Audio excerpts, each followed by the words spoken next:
साथियों नमस्कार। साथियों, आपको यकीन नहीं होगा पर एक जबरदस्त, ऐतिहासिक, हैरान करने वाला फैसला आया है माननीय सुप्रीम कोर्ट से। आप इमेजिन करो, कोई सैनिक 33 साल पहले सेना से बर्खास्त कर दिया और 33 साल के बाद माननीय सुप्रीम कोर्ट ने उस जवान को न्याय देते हुए आदेश जारी करे हैं कि इनको वापिस सेना में बुलाया जाए और इनकी विदाई सम्मानपूर्वक हो। साथियों, गजब फैसला, हैरान करने वाला फैसला। एक बार पूरे फैसले पे चलते हैं। 33 साल पहले हुए थे बर्खास्त, अब वायुसेना देगी सम्मानजनक विदाई। सुप्रीम कोर्ट का ऐतिहासिक फैसला। 1993 में गलत तरीके से बर्खास्त किए गए इंडियन एयरफोर्स के पूर्व अधिकारी आर सूद को 30 साल बाद मिलेगी सम्मानजनक विदाई। अदालत ने बर्खास्तगी को रद्द कर बकाया वेतन और पेंशन देने का आदेश दिया। भारतीय वायुसेना इंडियन एयरफोर्स से बर्खास्त किए गए एक पूर्व अधिकारी को 3 दशक बाद आखिरकार अपना सम्मान वापस मिलने जा रहा। सुप्रीम कोर्ट ने माना है कि 1993 में उन्हें सेवा से हटाना एक गलत और अनुचित कदम था। अदालत ने एक दुर्लभ आदेश पारित करते हुए निर्देश दिया है कि 70 वर्ष से अधिक उम्र के इस पूर्व अधिकारी को एक औपचारिक और सम्मानजनक विदाई दी जाए। कोर्ट ने एक बेहद अहम टिप्पणी करते हुए कहा कि एक सैनिक के लिए अपने सम्मान की बहाली सबसे बड़ी चिंता का विषय होती है। अदालत के फैसले की मुख्य बातें। जस्टिस दीपांकर दत्ता और जस्टिस केवी विश्वनाथन की पीठ ने पूर्व स्क्वाड्रन लीडर आर सूद की 1993 की बर्खास्तगी को रद्द कर दिया।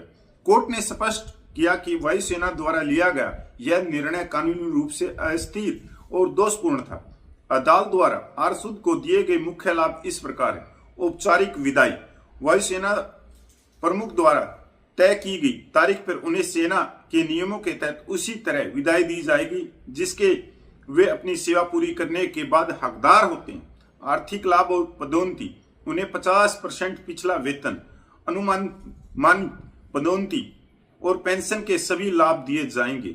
ब्याज। उन्हें 1990 के दशक में दायर की गई रिट याचिका की तारीख से उनके सभी बकाया राशि पर 9% का ब्याज भी दिया जाएगा। क्या था पूरा मामला? आर सूद को 22 सितंबर 1993 को वायुसेना अधिनियम की धारा 19 के तहत सेवा से बर्खास्त कर दिया गया था। यह कार्रवाई 1987 की एक घटना से जुड़ी है जिसमें आरोप लगाया गया था कि एक नागरिक ड्राइवर को रेगिस्तान के एक सुनसान इलाके में छोड़ दिया गया था जहां बाद में उसके अवशेष मिले थे। इसी मामले में कदाचार का दोषी मानते हुए वायुसेना ने उन्हें नौकरी से निकाल दिया था।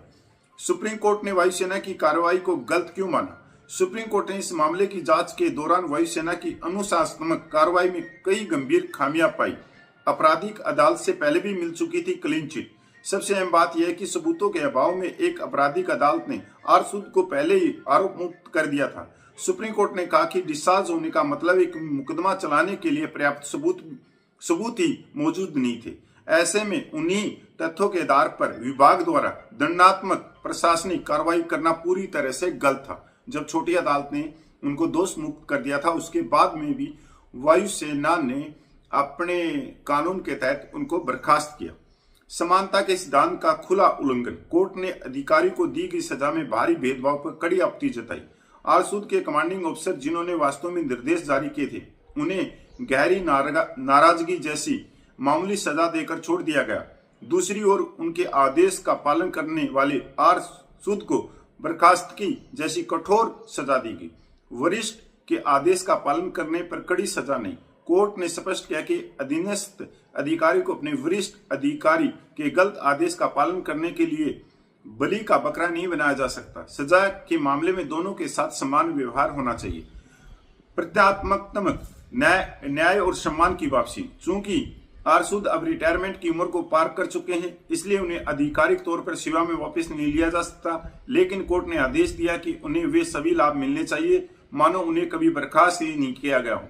आर्थिक राहत से भी ज्यादा सुप्रीम कोर्ट की पीठ ने प्रत्यात्मक न्याय पर जोर दिया। कोर्ट का यह फैसला इस बात को रेखांकित करता है कि वित्तीय लाभ चाहे कितने भी हो, एक सैन्य अधिकारी के लिए उसके जीवन की सबसे बड़ी पूंजी उसका सम्मान होती है, जिसे कोर्ट ने 30 साल बाद ससम्मान लौटा दिया। साथियों, गजब का फैसला, ऐतिहासिक फैसला है कि 33